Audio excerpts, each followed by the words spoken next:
ఏసీలో ఉన్నట్టు వచ్చినట్టుంది. చాలా కూల్గా ఉంది.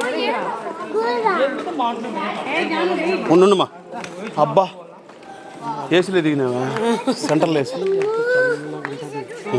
ఎండాకాలమైనా ఇక్కడ నుంచి పైకి వేడిగా ఉంటుంది. ఇక్కడ నుంచి మొత్తం ఏసీ పెట్టారు అనుకుంటారు. అదే నేను అదే ఎంటర్ దిగుతా తెలుస్తా ఉంది ఫీలింగ్. కేవ్స్ ఎట్లా ఏర్పడిందంటే ఒకప్పుడు లోపల నుంచి నది ప్రవహింది మేడం.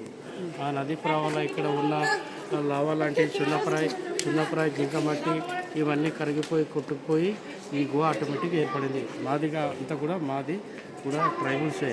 మాదంతా ట్రైబల్స్. దాదా దక్కే సునియే.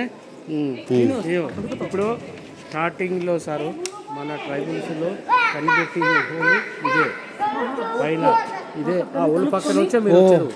ఈ ఓలు కింద నుంచి చూసినట్టు పై నుంచి చూడడం కాదు సార్. వెళ్ళకుండా చుట్టుపక్కనే సిమెంట్ గోడ కట్టేశారు. ఇక్కడ ఉన్న వాళ్ళు ట్రైబల్స్లో కనిపెట్టిన ఓలు ఆ పక్క సైడ్ నుంచి ఆవులు గేదెలు తిప్పేటప్పుడు ఒక ఆవు వచ్చి జారి పడితే గుహ ఉన్నట్టు తెలుసుకున్నారు. అప్పుడు వచ్చారు గృహ ఉంది. గుహ నుంచి ఆవు పోయిన మనిషి ఆయన ఎత్తుకుంటూ ఆయన వచ్చి చూశారు. ఆ ఆవు కూడా పైనుంచి కిందకి 250 అడుగుల లోపలికి ఆవు కూడా జారి పడిపోయి చనిపోకుండా బతికి ఇదే సొరంగం మార్గం నుంచి వెళ్ళి ఆ రివర్లోకి గోమాత ప్రతిష్టం అయింది కాబట్టి రివర్ పేరు గోస్తని నది అంటారు. అబ్బా ఆవుకి గోమాత అంటారు ఒరియా భాషలో. ఆవుకి గోమాత అని పేరు పెట్టారు. దీనికి హోలుకి బొర్రా అంటే హోలు, బొర్రా అంటే నందనంకి బొర్రా అంటారు. ఇప్పుడు లోపలికి మీరు గైడ్ పెట్టుకున్నారు కాబట్టి తెలుస్తుంది. అది వాటర్ చుక్కల పడి అది కాల్షియం కార్బోనేట్ అంటారు. డిపాజిటీ అవుతూ డిజైన్ తయారైంది. మానవుడి మెదడు బ్రెయిన్ అంటారు దానికి. ఇంగ్లీష్లో బ్రెయిన్, తెలుగులో మెదడు. అది ఒడియాలో ఇంకా వేరే భాష 5 రకాల భాషలు ఉంటాయి మనం. ఆ భాషలతో ఆకారం తయారైంది. దానికి బ్రెయిన్ అంటారు. మానవుడి మెదడు కాబట్టి బ్రెయిన్ అంటారు.